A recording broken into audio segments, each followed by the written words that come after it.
नाम है interest on debenture. देखना आप क्या होता क्या है, कितना छोटा टॉपिक है वो। आप आगे भी टॉपिक जो बचे इतने छोटे छोटे बचे हैं, मेन टॉपिक तो मैंने पढ़ा दी है। खाली एक अदर देन कैश और कोलेटरल सिक्योरिटी को मैं खत्म कर दूंगा, उसके बाद में खत्म है। देखो ये सर इंटरेस्ट ऑन डिबेंचर का टॉपिक क्या है बेटा, हम जो पब्लिक को डिबेंचर इश्यू करते हैं, हम जो पब्लिक को डिबेंचर इश्यू करते हैं, तो उसके बदले में अगर उनको कुछ कंसिडरेशन नहीं मिलेगा तो वो हमें पैसा देंगे क्या? अरे डिबेंचर इश्यू करने का मतलब क्या है कि मैंने क्या किया कि कुछ पब्लिक से लोन लिया है, मतलब पब्लिक से कुछ उधार लिया है। बोला हाँ सर, बताया था आपने।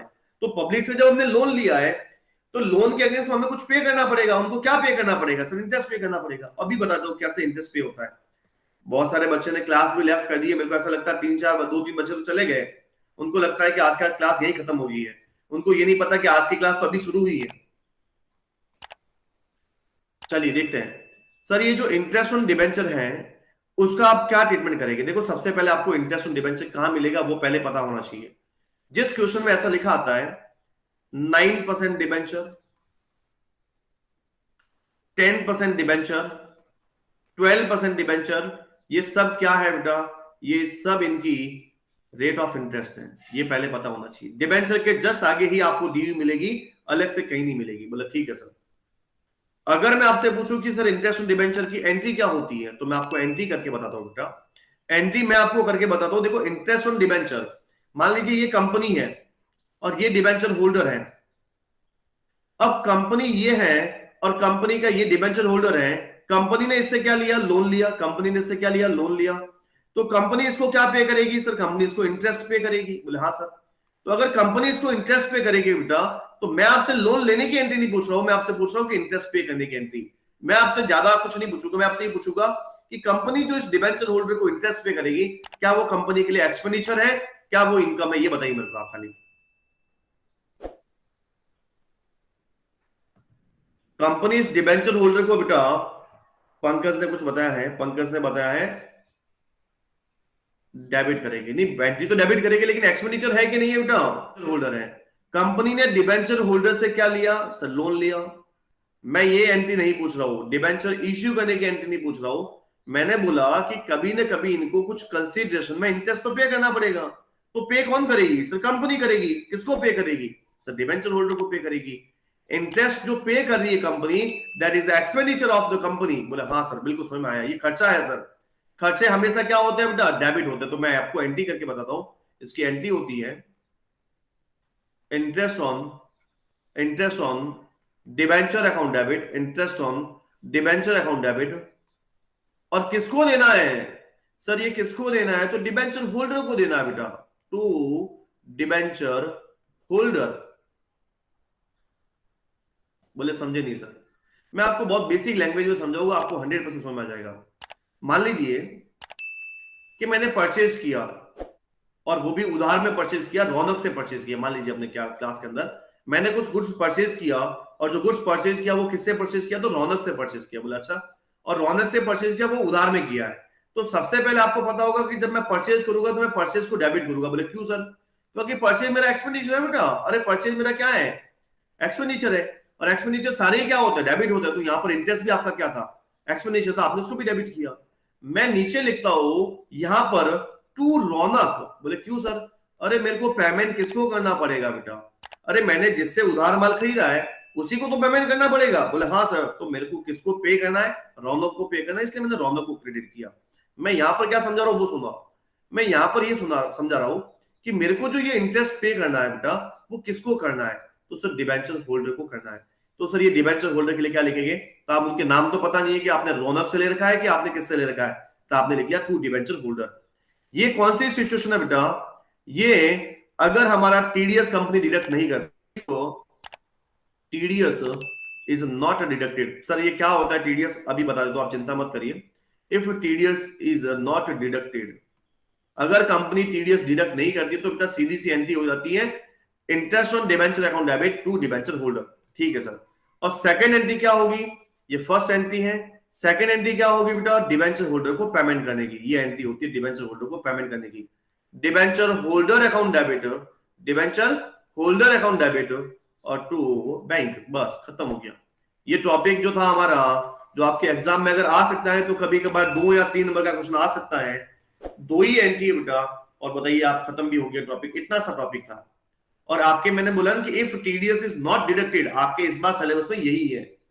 सर क्या आप टीडीएस वाला ही बताएंगे क्या? मैं आपको केवल एक एंट्री बता देता हूँ, आएगा नहीं, ये आपको ही पता है, मेरे को ही पता है बेटा। ये जो मैंने पहले क्या किया था, इंटरेस्ट को ड्यू किया, इंटरेस्ट को डेबिट किया और डिबेंचर होल्डर को क्रेडिट किया, फिर डिबेंचर होल्डर को पे कर दिया। बोले हाँ सर, बहुत इजी है।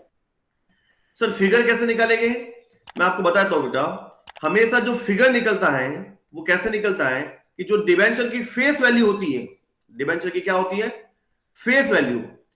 डिबेंचर की जो फेस वैल्यू होगी उसके ऊपर आपको इंटरेस्ट पे करना है, फेस वैल्यू पे, ये आप ध्यान रखना। जैसे मान लीजिए सर, कंपनी ने 1000 डिबेंचर इश्यू किए और एक डिबेंचर था, उसकी फेस वैल्यू थी 100 रुपीज। फेस वैल्यू कितनी थी? 100 रुपीज। और आपने जो इश्यू किए हैं वो आपने इश्यू किए 10% डिस्काउंट पे, मतलब इश्यू किए मान लीजिए 90 के अंदर। तो सर आपके पास पैसे कितना आए लोगों से? तो 1000 इंटू 90, मैंने लोगों से कितने पैसे लिए सर? 90,000 लिए। अब मान लीजिए आपको इंटरेस्ट पे करना है। तो बेटा बच्चे सोचते हैं कि सर इंटरेस्ट हम 90,000 पे कर दे, क्या नहीं चलेगा बेटा? क्यों नहीं चलेगा सर? अरे हमें डिबेंचर के ऊपर जो इंटरेस्ट पे करना होता है वो हमेशा फेस वैल्यू पे करना है। Interest paid on debenture face value, ये आपको याद रखना पड़ेगा बेटा। सर ये डिबेंचर मान लीजिए अगर 110 में इश्यू हुए होते हैं तो आपके पास पैसे कितना आए होते हैं? तो मेरे पास पैसे कितना आए होते? 1,10,000 आए होते हैं। बोले हाँ सर। तो फिर आप जब इंटरेस्ट पे करते तो क्या 1,10,000 पे करते? अरे मैंने बोला है बेटा कि आपको इंटरेस्ट जो पे करना है वो हमेशा किस पे करना है? फेस वैल्यू पे करना है। अच्छा अच्छा, अब समझ में आया सर। मतलब आप हमेशा डिबेंचर की फेस वैल्यू निकालो, उसके ऊपर इंटरेस्ट पे करो। सर इंटरेस्ट की रेट कहां से आएगी ये बताए आपको? जितने परसेंट डिबेंचर हो गए उतने परसेंट। अरे आया कुछ समय, ये दोनों एंट्री बेटा लिख लेना अपनी कॉपी के अंदर। दूसरा, अगर सर टीडीएस होता तो बेटा चेंज क्या होता वो देख लीजिए। अगर टीडीएस होता तो क्या होता? देखो कुछ भी चेंज नहीं होता बेटा, एंट्री में कोई चेंज नहीं। सबसे पहले वही entry, interest on debenture debit होगा। क्यों होगा ये भी रीजन आपको मैंने बता दिया। Interest on debenture account debit, ये मैंने आपको बता दिया क्यों डेबिट होगा। बोले हाँ सर। और टू मैंने बोला बेटा debenture holder, to debenture holder बोला है कि नहीं बोला है? बोले हाँ सर बोला है अभी जस्ट। बेटा इसमें केवल टीडीएस का मतलब यहां पर ये है कि अगर आपका जैसे मान लीजिए कोई डिबेंचर थे 5 लाख के फेस वैल्यू के, कितने के थे, और उसके ऊपर मान लीजिए आपके जो डिबेंचर की जो इंटरेस्ट की रेट थी वो मान लीजिए थी 12%, तो आपने 5 लाख का 12% निकाला होगा। बोले हाँ सर। तो वो कितना आया सर? वो तो आया 60,000। तो आपने यहां पर कितना लिखा बेटा? 60,000। अगर टीडीएस नहीं काटते हो बेटा तब तो इसको पूरा का पूरा 60 दे दो। ये कब होता? जब आप टीडीएस डिडक्ट नहीं करते हैं। कंपनी कभी कभार बोलती है कि हम आपको पूरा पैसा नहीं देंगे, हम आपका टैक्स काट के पेमेंट करेंगे, और उसकी भी रेट दी हुई आएगी। मान लीजिए जो टीडीएस है वो मान लीजिए 10% है। बोले हाँ सर। तो कितना होता? जो 60,000 है उसका सीधा 10% निकालना आपको, वो 6,000 होता। मतलब कंपनी क्या करेगी? 6,000 का टीडीएस काटेगी। तो सर डिबेंचर होल्डर को कितना देगी? वो तो आप भी समझदार है। अरे बाकी 6,000 का अगर टीडीएस काट रही है तो कंपनी उस डिबेंचर होल्डर को 54 तो देगी। बोला हाँ सर देगी। और टू टीडीएस अलग से आ जाएगा, वो आ जाएगा 6,000। बेटा अब आपको समझ में आ गया होगा कि अगर इंटरेस्ट डायरेक्ट देना होता तो interest on debenture account debit 60,000 और टू डिबेंचर होल्डर 60,000।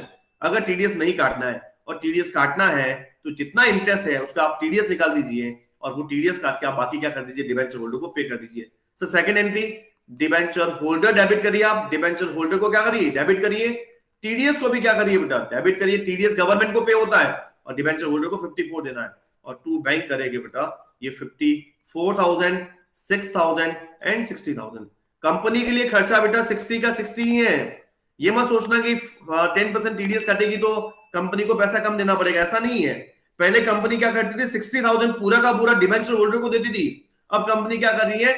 60,000 का जो इंटरेस्ट है उसमें से 10% तो क्या कर रही है? गवर्नमेंट को टीडीएस पे कर रही है, और रिमेनिंग है वो क्या कर रही है? डिबेंचर होल्डर को दे रही है। उम्मीद करता हूं कि आपको आज हमारी क्लास सुनना आई होगी। और आज मेरा नया टॉपिक क्या था बेटा? इंटरेस्ट ऑन डिबेंचर का टॉपिक था। आपकी बुक में अगर इंटरेस्ट ऑन डिबेंचर के टॉपिक के क्वेश्चन है तो आप अपनी कॉपी में कर सकते हैं, आप उसकी प्रैक्टिस कर सकते हैं। Thank you very much, have a nice day all of you. घर पे प्रैक्टिस करिए बेटा।